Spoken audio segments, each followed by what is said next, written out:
So let me just explain what's happening in my routing. The sound starts with Pro Tools on a Mac system, and then it kind of works its way out from Pro Tools manual mid-side matrix, and it follows through the two wires, one of each representing each counterpart of the mid and the side. So channel A comes out as a mid, and then the other channel B comes out as a side, and then it enters to my patch bay where everything is patched up, like a very complex thing that it does, but everything is half normaled and everything follows to the next unit. And if I need to break up the chain, I'll just grab a couple of wires and I'll just interrupt where I need to go. Once the signal travels out from Pro Tools, it'll then enter the converters, which are the Sonic Solutions.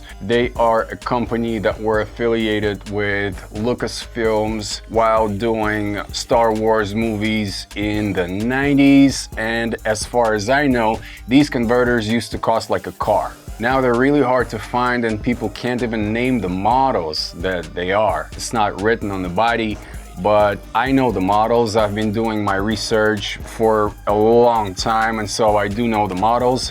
I own two of the same type, different revision. I own another two. The thing with them is that they're purely analog, classic, vintage converters from the 90s. They don't play higher sample rates than 48K. So the choice is either between 44.1 or 48.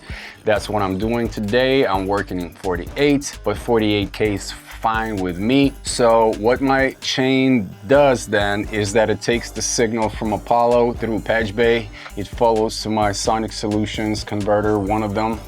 And then once it hits the converter with appropriate levels, it then goes to my graphic 31 band equalizer, DVX, and I don't use it like people do in the left right. I use it in mid-side configuration. So channel A becomes a mid and channel B becomes a side, and it's also turned on to work in a range of 6. However, if you re-engage the setting, it can work in plus 15, which I don't do for mastering. It has input and it has a limiter if I need to engage it, but I try not to touch it because it's not a clean limiter. It's more like a precaution to not, clip the next signal, just to, touch a little bit. So after the signal comes into my converter, it then exits to my equalizer. Sometimes I change the order. There's a benefit of doing one or the other,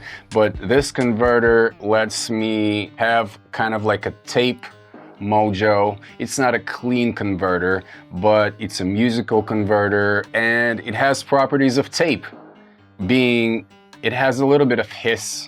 It has a little bit of certain frequency harmonics. I don't have to buy the tape, so for me this is like my digital tape. So I hit that, then it goes into my equalizer, then it goes into my envelope, Elysia Envelope Mastering Edition, which I made a video about recently. You can watch that on my channel. Then it goes into Solid State Logic SSL Bus Plus, which is a great compressor.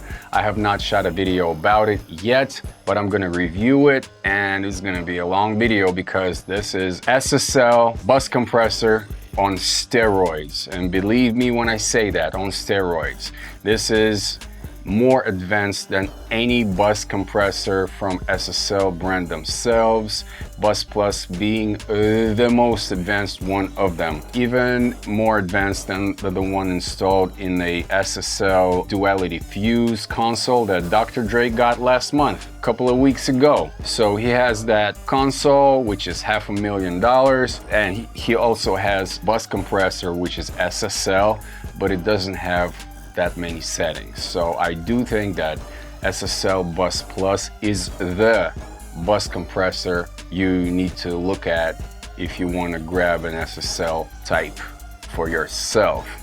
So after the sound is compressed with the Bus Plus, it then goes back to my Apollo, which is also the converter. I'm planning to get a Hilo 2, but it's kind of expensive, so it'll take some time. But once I get that, everything is gonna go a level up. So to recap, the sound goes from Pro Tools to Apollo to Sonic Solutions to Equalizer to Transient Designer to a bus compressor, and then it goes back into Pro Tools and it gets printed. I have like a complex, a very tricky matrix that I run. Sound separates from left, right into mid side, then it follows into analog, and then it returns back to my Pro Tools, and I can have the sound already recombined back into left and the right. But when I work with the sound, it does it in mid side. But when I print it, it's not like a mid huge loud track and a side quiet track, although I have that one to be recorded as well if I want to. I have a complex system where my sound gets separated and then combined back. Whatever I do with my gear over here is gonna get printed within that file as well. Within my SSL Bus Plus unit, I can solo the mid and the side to hear what I'm actually doing, as well as I have this Heritage Audio Baby RAM. Input source 1 and 2 can be put to have the main sound from the Apollo monitor out come into source 1, and source 2 is free to choose because I can insert some cabling and then monitor any of the patch bay outs right into my monitoring system right here. So when I click 1 or 2, I can hear like an AB within any device in my chain. Instead of doing it in the software, I can do that particularly in analog. So that's it. Let's get it going.